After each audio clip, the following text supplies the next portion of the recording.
നമസ്കാരം, ഭാരത് ലൈവിലേക്ക് സ്വാഗതം. VSന്റെ മുൻ പേഴ്സണൽ അസിസ്റ്റന്റ് സുരേഷ് UDFിലേക്ക് പോകുന്നു എന്നാണ് മനസ്സിലാക്കാൻ സാധിക്കുന്നത്. കോൺഗ്രസുമായി ഔദ്യോഗികമായി ചർച്ചകൾ കഴിഞ്ഞു. ഈ തെരഞ്ഞെടുപ്പിൽ UDF സ്വതന്ത്രനായി മലമ്പുഴയിൽ മത്സരിക്കും എന്ന തരത്തിൽ വാർത്തകൾ വരുന്നു. സുരേഷിനെ പുറത്താക്കിയതുമായി ബന്ധപ്പെട്ടുള്ള ഒരു വാർത്താ സമ്മേളനത്തിലെ ചോദ്യങ്ങളിൽ MV ഗോവിന്ദൻ മാഷിന്റെ അസ്വസ്ഥത പ്രകടമാണ്. അദ്ദേഹം പറയുന്നത് ചിലരെ തിരിച്ചെടുക്കും, ചിലരെ തിരിച്ചെടുക്കില്ല, എന്താണെന്ന് പറയാൻ കഴിയില്ല, ഇങ്ങനെ പല കാര്യങ്ങളും പറഞ്ഞുകൊണ്ട് ഒഴിഞ്ഞു മാറുകയാണ് ചെയ്യുന്നത്.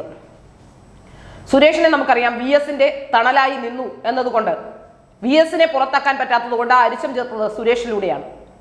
സുരേഷ് 13 വർഷം അതിനുശേഷം കാത്തിരിക്കുകയും ചെയ്തിരുന്നു. ഈ 13 വർഷത്തിനിടയിൽ ഒരിക്കൽ പോലും സുരേഷിനെ തിരിച്ചെടുക്കാനുള്ള നടപടിക്രമങ്ങളൊന്നും തന്നെ പാലിച്ചില്ല. അതിന് സാധിക്കില്ല എന്നുള്ളതാണ് പറയുന്നത്. എന്താണ് കാരണമെന്നൊട്ട് പാർട്ടി വ്യക്തമാക്കുന്നുമില്ല.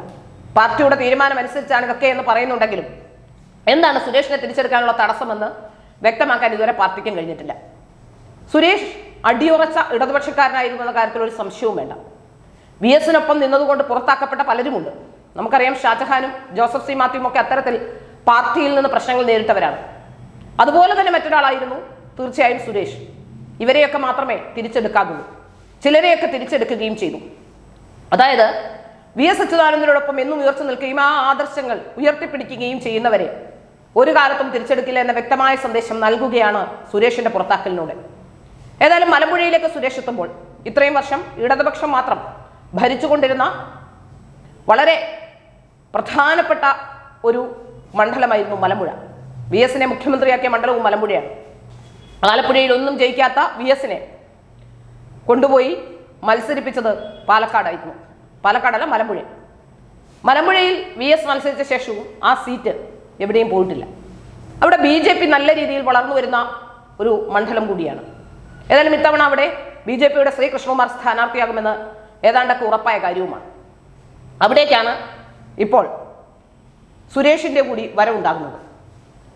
CPM എന്നത് വലിയ വെല്ലുവിളിയാകുമോ ഇല്ലയോ എന്ന് കണ്ടറിയുക തന്നെ വേണം.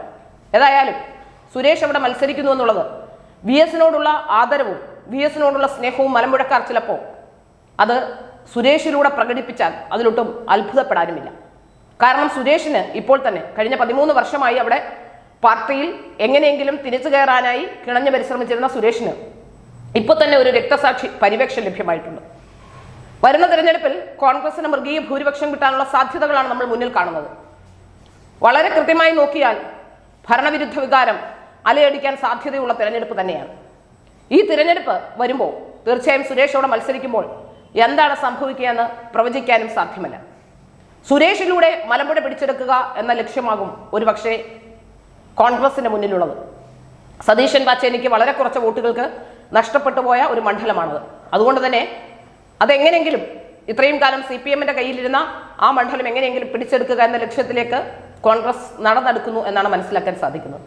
ഒരുപക്ഷെ BJPക്കും നിർണായക സ്വാധീനമുള്ള മണ്ഡലത്തിൽ എന്താകും ജനവിധിയെന്ന് ഇനി കണ്ടറിയുക തന്നെ വേണം.